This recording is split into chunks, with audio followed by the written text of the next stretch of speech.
mainly it was just the cash flows. It's like just comparing apples to apples. Is like, I can purchase this type of property for a long-term rental and it can do this compared to the cash flows, which were like 10, 15x, like on the net.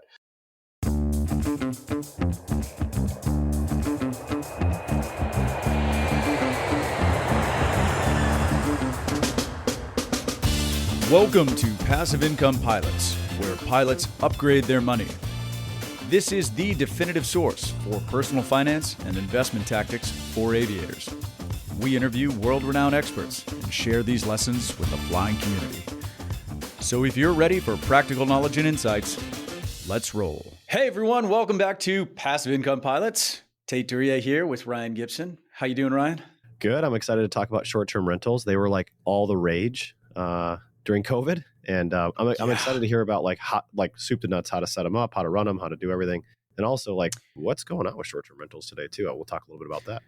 Yeah, we've heard a lot about the Airbnb bust, which I think there's some validity to it, but it depends on what market you're in. So yeah, we know a lot of pilots are interested in buying STRs now because they've been listening to the CPAs that we brought on. And if you can't get real estate professional status so that you can write off that real estate depreciation, whether it's through a syndication or through your own property against your active income, well, you can use that strategy where you buy a property, convert it to a short-term rental if it's not already.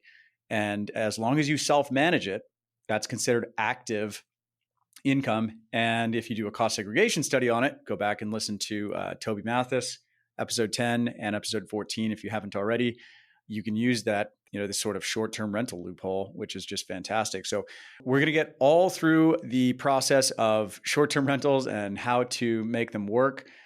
Today, we're joined by Alex Jarbo, who is the founder of Open Atlas Investments. Alex is at the forefront of revolutionizing the vacation rental and hospitality industry with his focus on custom, unique micro-resort developments with an impressive portfolio of over $10 million in distinctive short-term rentals. He sets his sight on constructing over 1,000 exceptional units worldwide within the next 5 years.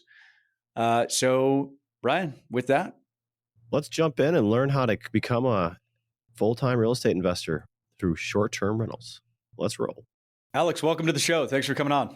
Oh, thanks for having me on, guys. Absolutely. So we have, as we mentioned in the intro, a lot of pilots that are interested in short-term rentals because of the tax benefits. You can convert a rental into a short-term, and if you manage it yourself during the first year, you can conduct a cost segregation study and depreciate it. So we want to get into the nuts and bolts on how to do that. If somebody's never done it before, can we start from the beginning? And first off, get a little bit of background about yourself, how you got into this, and then sort of like start from the beginning. Let's talk about location and then build on that. Yeah, absolutely. So I started in real estate back when I was still in the Marine Corps. I had like my last year in the Marine Corps, I decided that I didn't want to stay in or re-enlist. So I decided to, I picked up every type of real estate book I can find at that time. And originally flipping had caught my eye. So I joined a flipping mentorship, a couple groups. And I was on a call with one of the mentors of that flipping mentorship. And he had mentioned that all of his long-term wealth was tied into short-term rentals. And this was back in 15, 16. And that really piqued my interest even more than the flipping stuff. So I actually got him on a call and he sort of taught me different, one, how to choose a market, but also just how to underwrite a vacation rental, which at that time there was maybe one book on the entire topic. And so he actually helped me decide on a market, which is where I currently live right now, of Asheville, North Carolina. So like the day I got out of the military, moved straight here. I'm originally from Detroit, Michigan. Didn't even think twice about moving back to Detroit. And I originally got my real estate license when I got here, and I practiced as a real estate agent for 2 years, helping people just buy and sell vacation rentals, short-term rentals, and just single-family houses. And but by the end of my second year, I'd moved here for vacation rentals, but I was looking at stuff. Everything was either way out of my price range or it was in my price range, but it wouldn't have done well as a short-term rental. It's just there was nothing unique about it. So my very first real estate investment was an 830 square foot A-frame ground up development from dirt, nothing. And that first one turned into two really quickly, two turned into four, brought on some investor capital from for some friends, built another 6 out, and then started taking on like raising capital ourselves and bringing money in from funds. And today we're either developing, managing, or purchasing over $30 million in vacation rentals. Wow. Hey, That's incredible. I got 3 follow-ups. One, were you thank you for your service. Were you on Tait and Ryan? I wasn't at Tait and Ryan. You're Cool. the first person that I've done close to 100 podcasts, and you're the first person to ever ask me that. Yeah. Yeah. Yeah. I heard taps play every night from my house. I was at 13th and L. No way. That was my first rental property that I bought. Actually, let me move my camera real quick. I actually have my shadow box there from when I was cool. there. Like, congrats. I went to the Friday night parade maybe twice when I was there. Yeah, that was my life. There was the 21 gun. I was in charge of the 21 gun salute team for 2 years. I ended up staying my whole 4 years there, so I was a squad leader there. And Friday night parades were my life. I mean, for those 4 years. If you're in Washington, D.C. on a Friday night in the summertime, check out the Marine Corps barracks on 8th and I. If you can get an invite to the Honor Guard and the Friday night parade, they always have an awesome speaker. I got to see Biden speak. Can't remember who the other person. 2009-ish, 2010-ish. Okay, yeah. You were there in 16, right? I was there 13 to 17, yeah. 13 to 17, okay. Yeah, I had just moved out in 2014, 15. And then you said you're from Detroit, so I'm from Detroit too. But Detroit, no one's really from Detroit, so we're in Michigan. Are you from? Well, I grew up on 7 Mile and Woodward, and then my parents. That's rare. Yeah, and my parents live in like 30 minutes north in Sterling Heights now, so that's our home base whenever we go back to Michigan. Yeah. Awesome. And then ground up development. I mean, you did so I'm kind of interested in your inspiration to do short-term rentals. What inspired that? Because I mean, you don't just at the military barracks and then you're doing the honor guard, and then all of a sudden you're like jumping out of there and writing a book and doing short-term rentals. And then of all the things you could do on your first real estate deal, I mean, if you're listening to this and you haven't done real estate, it's like ground up development is like for the fearless, right? Like that's like going into the hardest project. It's like you don't know what you don't know when you're starting. Yeah, absolutely. Yeah. So I got lots of stories there, but really interesting story. Thank you for sharing. Yeah, man. Absolutely. So what inspired that? What drew you to the short-term rental market? I mean, I know you said you were interested in flips, but then, what really drew you towards that? That first mentor showed me his cash flows. He was very open with his numbers. And what I was learning about both flipping, but also just normal, say, long-term rental, like buy and hold strategy, that the numbers weren't even close, even at that time. But even now, I mean, they've definitely softened a little bit with more people catching on to vacation rentals and short-term rentals. But mainly it was just the cash flows. It's like just comparing apples to apples. Is like, I can purchase this type of property for a long-term rental and it can do this compared to the cash flows, which were like 10, 15x, like on the net. So that's where the inspiration from that came. And then the inspiration for ground up development was I just couldn't afford anything. Like we built that 800 square foot A-frame that we still own to this day. And that one, like every single square footage is optimized in that, but there's not a one wasted square footage. So it's like the ground up development made sense to me at the time. I mean, it still does, but like I didn't know what I was getting into. Like you said, it was just the cost. Obviously, I mean, we spent probably with furnishing it with holding costs and everything about $225,000 to build that one out. That one has consistently netted us, including last year, anywhere between $48,000 in the first year after debt service, all the way up to, I think last year we netted at $56,000 just off that first one. Wow. So like I always tell, I think I put my Adam, because we got a construction loan on that deal. I've spent about $35,000 with furnishing, holding costs, down payment, and everything. I got like a 10% down loan at that time. And it's crazy because I talk about that first deal being so lucrative because like my cash on that deal technically is over 100% a year. But I hate saying that because it doesn't sound real. But yeah, that's where, and that was just like the aha moment that led to all the other unique builds and whatnot. Well, if you're listening, congratulations on your success and making that awesome for ground up development. It's rare to find somebody who's had success with ground up development right off the bat. Because, usually you hear about the contractor that runs away or the cost overruns or it took longer than it needed to, or, I will say like, it wasn't like all beautiful, but like even with the cost overruns and everything, that stuff did happen. Yeah. Yeah. It's just now being on the other side of it and managing that property for like 6-7 years now. I mean, I don't even think about that stuff anymore. Sure. Yeah. Well, that's great. Can I just ask a quick question for the listeners? What's the difference between STR, short-term rental, vacation rental? Yeah. What can we So kind of break? Yeah. I put short-term rentals under two umbrellas. Like the midterm rental strategy has become way more popular as interest rates have gone up in the last like 12 months. That's not the only reason why they become popular, but I would say short-term rentals to me fall under midterm rentals. Short-term rentals, like anything under 30 days. Midterm rentals is like 6 months and under. And vacation rentals to me is anything that's in a destination location. Like in my opinion, Asheville is like more of a rural mountain town, beer, hiking type of city. That's a vacation rental to me. And the analogy I always like to use is a vacation rental is like, imagine like Detroit, Michigan, or San Diego, or on the West Coast you have, or on the East Coast you have like New York. People will drive like anywhere between an hour to two to these like specific markets, in those three cases north, to stay like for like they'll take like an extended weekend vacation. Joshua Tree you have in San Diego, a Big Bear Lake, and then you have like northern Michigan here on the East Coast. That's what I consider like a vacation rental market, is like where people are taking extended weekend vacations to, where historically they're actually like vacation rental friendly, which we can talk 3 hours about regulations and whatnot. But like we're also investing in areas that are historically been vacation rental markets before VRBO, Airbnb was a thing. So I want to talk about location next. I think I want to interject real quickly and just clarify that in the eyes of the IRS, just keep in mind that if you are trying to take advantage of this loophole, that the average stay at your property has to be 7 days or less. Ryan, you remember that from? But no, that's a valid point.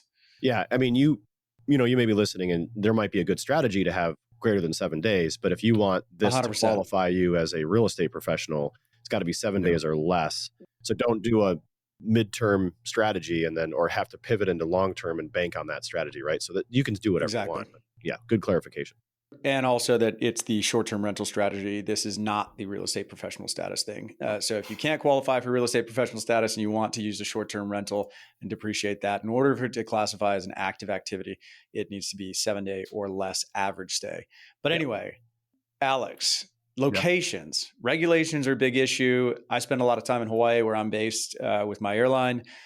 They have completely wiped out the Airbnb market by regulating it out of existence. I think a lot of that was driven by the hotel lobby and rising real estate prices that were kind of pricing a lot of people out of the market. What are your thoughts on that? What are your thoughts about investing out of state if you live in a state that it's difficult to get it done? And where should people be looking? So when we first started, so here's another good example. So Hawaii was one of the first states to outlaw it completely. I think they're the only state that had done that. And when I first started, vacation rentals were legal in Asheville with a permit. Just out of necessity, I couldn't invest in downtown or like close with an Asheville address because it was just more expensive. And so I actually opened up like the MLS because when I had access to it, and I pulled up like the city map, like the county and the city lines, and I just invested just in the county instead of in the city. With COVID sort of opened that up where people left the city and sort of went into a more rural market. If you look at the data, with all the national parks saw record numbers during the lockdowns when the national parks reopened. And people are more comfortable now. Like we invest in drive-in cities, Lyft and Uber are still a thing here, but they're not as big as like DC where I was at, or in New York or whatnot. People are more comfortable, like a little bit more comfortable. Most of our properties are 15 to 20 minutes to downtown, where people can get that downtown feel, but drive 15, 20 minutes and sort of be in a more rural setting. That's sort of the markets right now. I'm just invested in Asheville. Our $30 million portfolios in Asheville, but we've already identified markets that are similar to it. I like mountain markets that aren't like ski resort or like resort type cities. Those tend to be a little bit less seasonal as well. So when it comes to location, I like a little bit more rural setting. It's going to be cheaper. And people are way more comfortable driving now, like 15, 20 minutes to get away from a downtown if they can drive in. Yeah. That's a great point.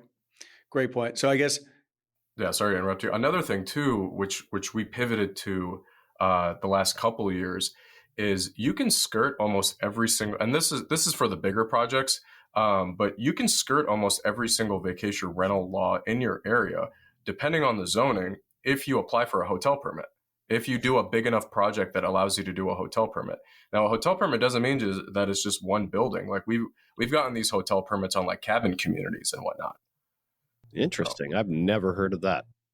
There are a lot of people that are doing that. They're doing like I know Saunders doing it. They're doing conversions from multifamily into hotels and whatnot as well. Interesting. Also check with your CPA, because I believe if you do offer hotel style amenities, it precludes you from claiming it as active income because it's classified as a business. But excellent strategy, particularly if you are a real estate professional. So I've never heard of that. And that's really, really interesting that you can apply for a hotel permit. Again, every single city is going to be different. Every area is going to be different. But I have, I'm a part of a coaching group that I coach for, and there's 3 specific coaches that do that strategy. So I want to make this applicable to somebody who has nothing, right? Or maybe they have an accidental rental property. They want to flip it to short term. What advice do you have for that person? Just make sure you underwrite your numbers properly. The issue with a lot of the services out there, like AirDNA, is it goes off of, and there's different ways to underwrite the property through. AirDNA is like the biggest place to pull comps from for short-term rentals. It tends to swing with the market. A lot of times that data is a little bit unreliable. The best strategy, in my opinion, to underwrite the property is just to look at what other listings are doing, say like 4 to 6 months out. That aren't booked yet on Airbnb. That's sort of like the original strategy. It's also the simplest strategy. I would say the biggest thing is, and you're seeing it a lot with people that are converting their just normal looking single family houses into a little bit more of like a themed, unique type property. We're already doing that with the development with the outside, but for someone who's just coming into it that just has a normal single family house, I would theme it in a certain way. There are a lot of companies out there, a lot of vacation rental interior design companies that have come out the last couple of years, especially with the growth of vacation rentals, that specifically focus just on taking, say, a normal looking listing on the inside and adding some sort of theme to it. So that's what I would recommend to people, is like theming it in a certain way. If you look at Airbnb, VRBO, the properties that do the best are the ones outside of the new development stuff, the ones that are actually themed in a certain way. Yeah, we invested last year with a more institutional operator who's nationwide and is sort of taking a, consolidation approach to short-term rentals, which we haven't really seen in the market yet. And one of their biggest strategies is themed rentals. Big murals on walls and things that you wouldn't want in your home, but people are very attracted to in short-term rentals. That's all we're doing now. Yeah, the live, laugh, love signs all in the living rooms. Is that what you're saying? The ivy wall with the neon light. This is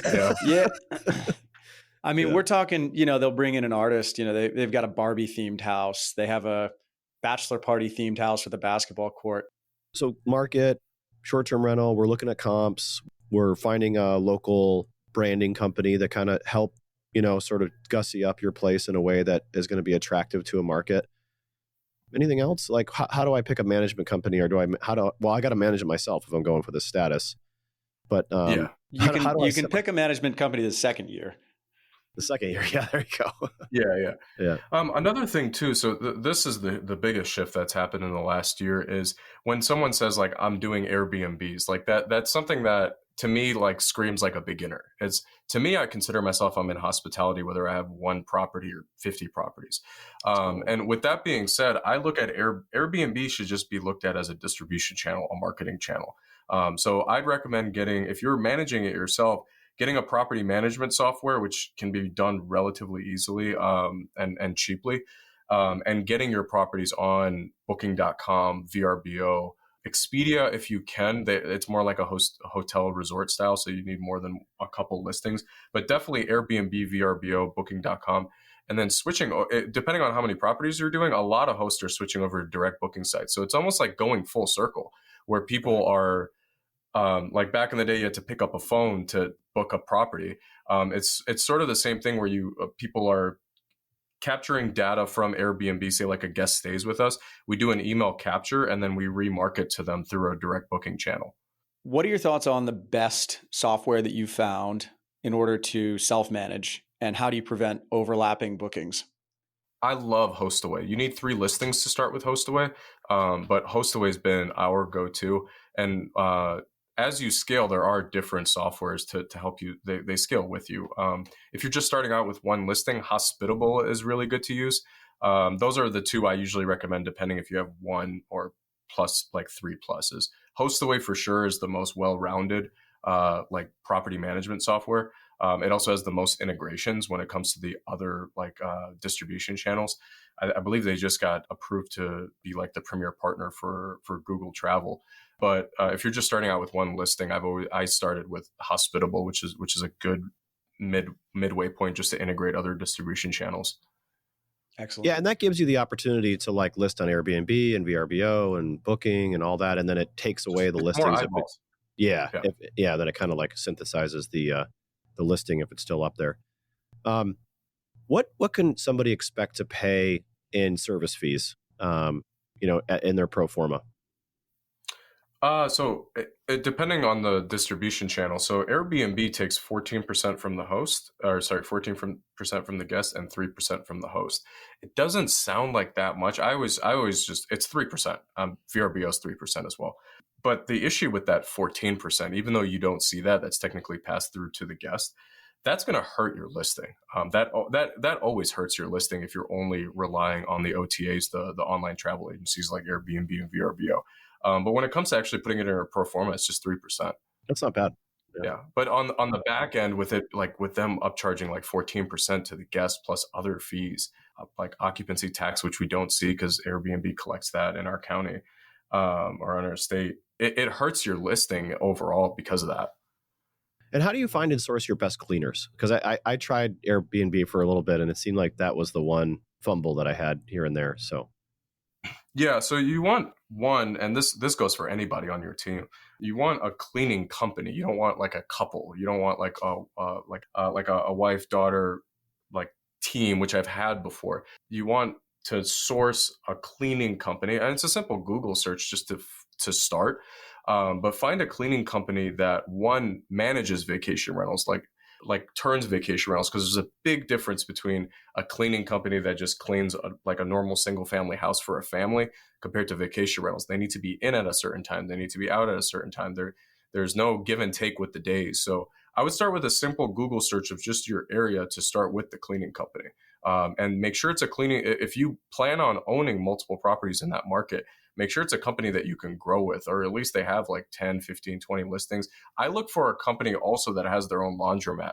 I've worked with 3 different cleaning companies in my market that they do the cleaning. They take the cleaning off site, they clean it and then bring it on site. So you don't have to have a washer dryer running when the guest checks in. Yeah, that's excellent. I think that that's something that, some people that are new to the business might miss, right? It's like, okay, I understand I'm going to have to be fielding calls. You're going to have to manage the cleaners and the cleaning schedule and all of that stuff. So that's one of the few things where it's like okay, start before like you're 100%, but like they cannot miss those. Like right. You miss a turn, like you're refunding the guest, which is hurting your account. Like that is something that needs to be 100, close to as you can get it to 100% in your business is the cleaning side. Makes so much sense. Yeah. Let's talk about furnishing. And, we were talking about themed rentals earlier. I just saw this really cool listing that you were talking about A-frames. It's an A-frame build in Maine, and it's a fly-in cabin. Ryan, you'd love this. We got to go check this out. It's got some Adirondack chairs outside with a fire pit, and it's just beautifully done. And it's not somewhere that you would want to live. If you saw it listed for sale, you'd think, yeah, I don't think I could live there. But it's perfect for vacation rental, right? So can you speak to just sort of like the different style of design and what you want to put into your first vacation rental? Yeah. I mean, I have countless Pinterest boards and countless albums in my phone that are just Instagram things, like screenshots. I just add them and take inspiration from.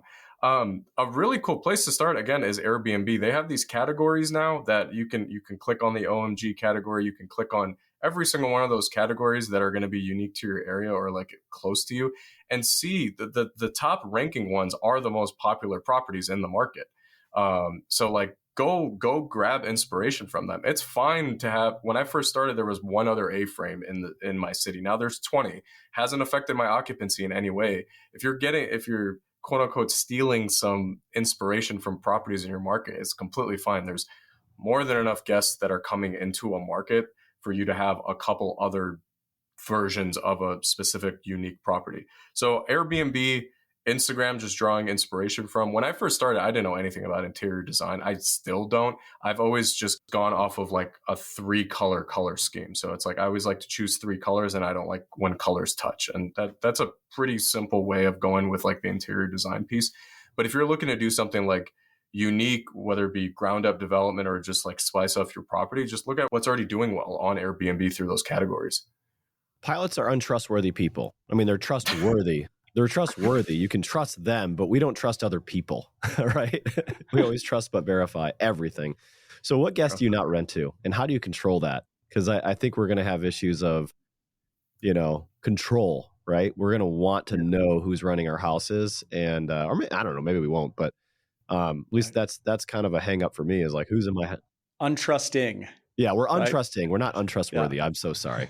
I did not mean to say that. We're very trustworthy people, but we're untrusting of others. I'll get my vernacular down here.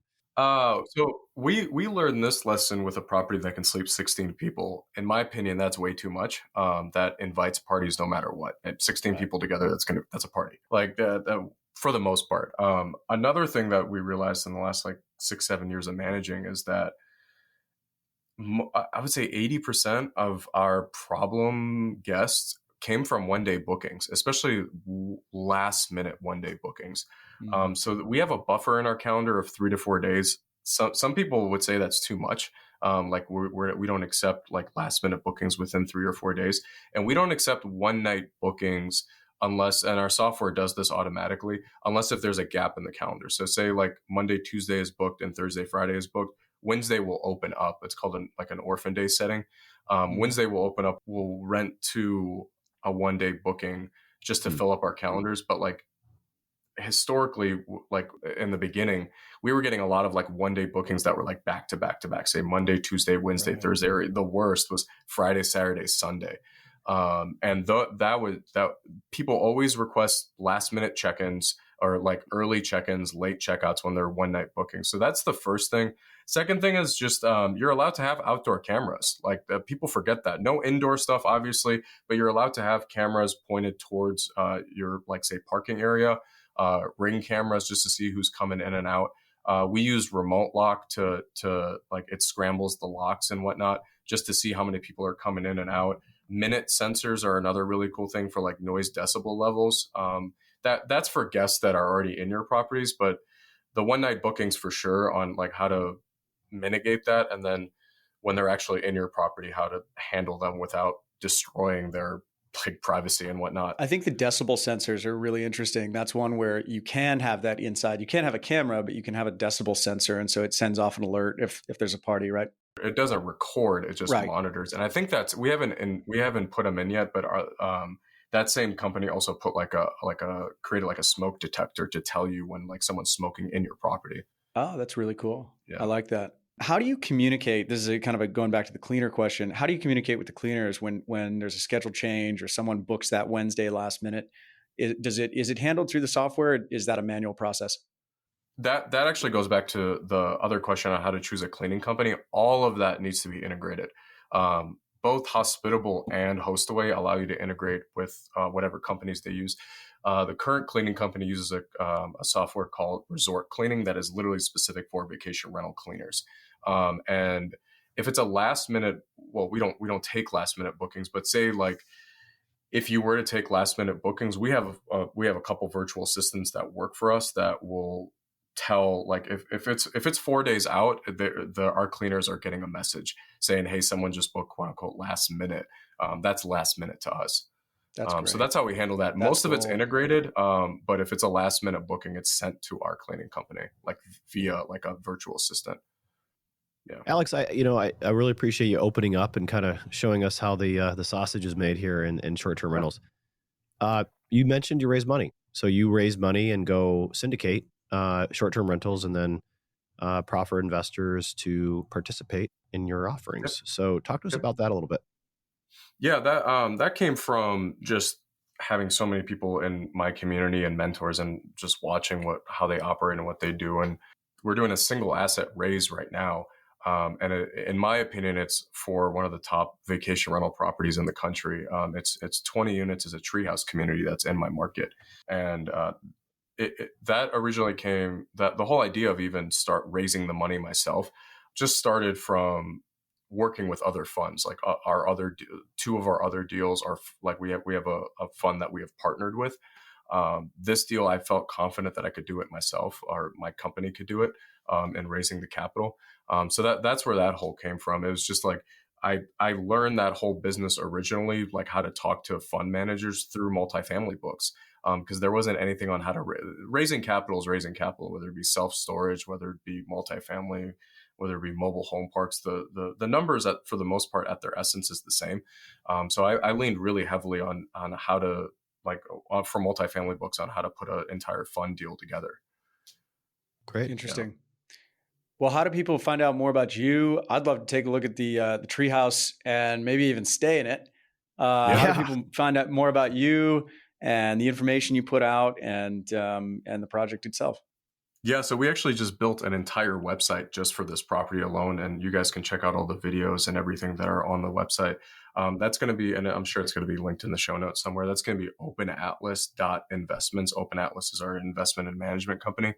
But openatlas.investments, that URL literally takes you to the website that we built just for this one property alone. Very, very, really, really unique tree houses and theme type properties, all within like a 15-acre radius that are all on the same property. Super cool. And that's in Asheville, outside of Asheville. Yeah, it's actually some of the properties have gone like viral on TikTok. They've gotten over like 50 million views and whatnot. Awesome. Yeah, wow. It's crazy. Airbnb's featured a couple of them as well on their page, fun. For their international page. Yeah. Well, Alex, we really appreciate you coming on and sharing your wisdom. This was highly impactful, and I think our listeners will get a lot out of this. And now they know about you. And if you have any questions or you're looking for your next stay or park some bucks, Alex, your guy for short-term rentals. So appreciate you coming on. And for those listeners tuning in, thanks for listening. We'll catch you on the next one.